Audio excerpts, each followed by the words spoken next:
What's going on, guys? Chad here with Greenlight Shooting, and welcome to this new video. Today we've got something pretty exciting. We are talking about this mountable bayonet. Now, before we jump in, I do want to talk about this hoodie right here. This is the Give Rise hoodie. If you're looking for a premium athletic fit, high quality, concealed carry tactical hoodie, check this bad boy out. It does run a few inches longer than normal hoodies to help you hide that concealed carry. There's also a hidden mag sleeve, an extra mag sleeve in that front pouch to help you carry an extra mag.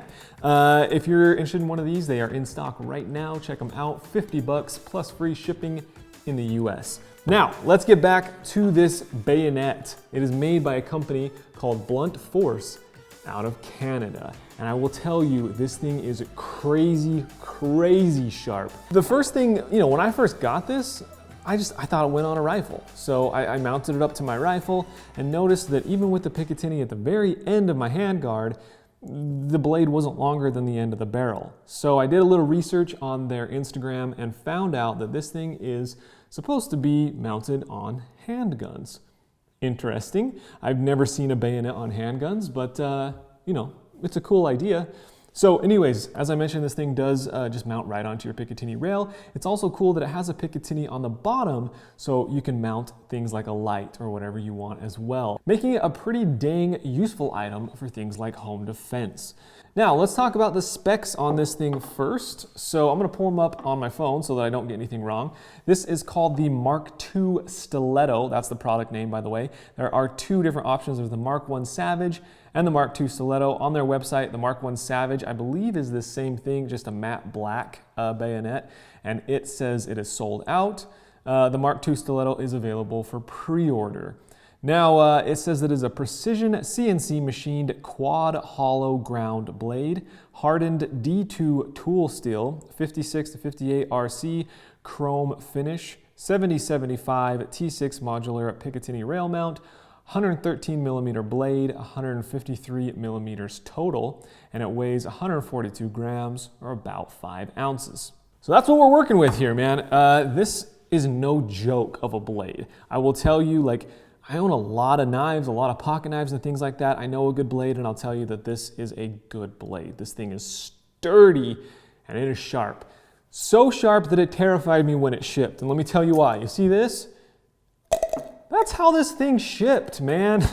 I don't know if it's gonna ship like that to consumers or if that's just the way they sent it to me for review. But it was just like this in like a bubble wrap envelope. I mean, I guess it's safe, but man, I found that pretty funny. Anyways, the blade itself, one thing, my biggest question with this was durability in terms of you stab this into something, at what point is it going to break? Now, I thought that it would be glued or something to this Picatinny rail mount. Well, it actually goes all the way through it. This is a solid piece of steel with this Picatinny rail. This Picatinny rail mount is just molded around this bayonet, so it's not just glued on there. And immediately I thought that would be the weak point, where this and this meet and it would just break off. But they've done a good job. They've taken this thing straight through this mount, so it is super, super solid. I didn't really have a good chance to put it to the test in terms of stabbing it and durability and stuff like that. But just stabbing this thing into wood and just seeing how much wiggle room it had, it's not wiggling. This thing is super locked down, it's super tight, it's super sturdy. 5 ounces at the end of a handgun does feel like a decent amount of weight. It's kind of odd, but it kind of almost acts like a compensator in a way as well. It's like it's helping so that recoil isn't kicking up so much. So I kind of enjoyed shooting with it on the end of the gun. The other thing I did was I mounted it in one of my Olight, just the mini PL Valkyries on the bottom. So if you're in a home defense situation or something like that, we talked about how big of a deal strobe is. If you've got strobe on and you're firing away and for some reason you're out of ammo, you've got another option to follow up with. So honestly, in terms of practicality, that's probably the extent of the practicality-ness for me. Practicality, yeah, that's the end of it for me. I don't think you're gonna use this at the range, at an indoor range. I don't think you're using it. You obviously can't holster it with this thing on. So I guess I found myself kind of wondering what the overall bigger purpose of this is. It's a really cool item. It looks really cool. It's well made, you know, it's super sturdy. It's a very, very good, strong, sharp blade. But you can't really use it, you know what I mean? You can't carry a gun like this. From an everyday person's perspective, I think the most use you're gonna get out of this is mounting it on your home defense gun that sits on your nightstand, which again is slightly terrifying because of how sharp it is. Like, make sure this is locked up in a good safe like a Vault-Tec or something so that, you know, your kids aren't getting into it because it's just out in the open to stab someone. One last thing I forgot to mention is price.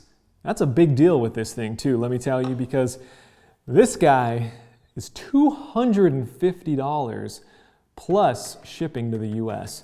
So that's a pretty hefty price. Now, as I mentioned, I have a lot of pocket knives and stuff. I know how much a good blade goes for. This thing's well made and it's durable. I'm not really discounting the price in terms of quality materials, but I am concerned with that price point in terms of practicality. As I mentioned, there isn't a ton of practicality in everyday use for something like this. And I think in order to justify investing $250 into something, it should be something you're able to use and get a lot of experience out of and stuff like that. So I think it's a bit of a high price point in terms of like a commodity item. I don't know. You guys let me know your thoughts on that. If you're interested, Blunt Force's information is down in the video description below. Let me know if you want to see some more videos with this. I think we can have a lot of fun with it. But yeah, at the end of the day, as I mentioned, practicality is sort of what's suffering here. So thanks so much for watching. I hope you enjoyed it. If so, hit that thumbs up button. See you next time on Greenlight Shooting.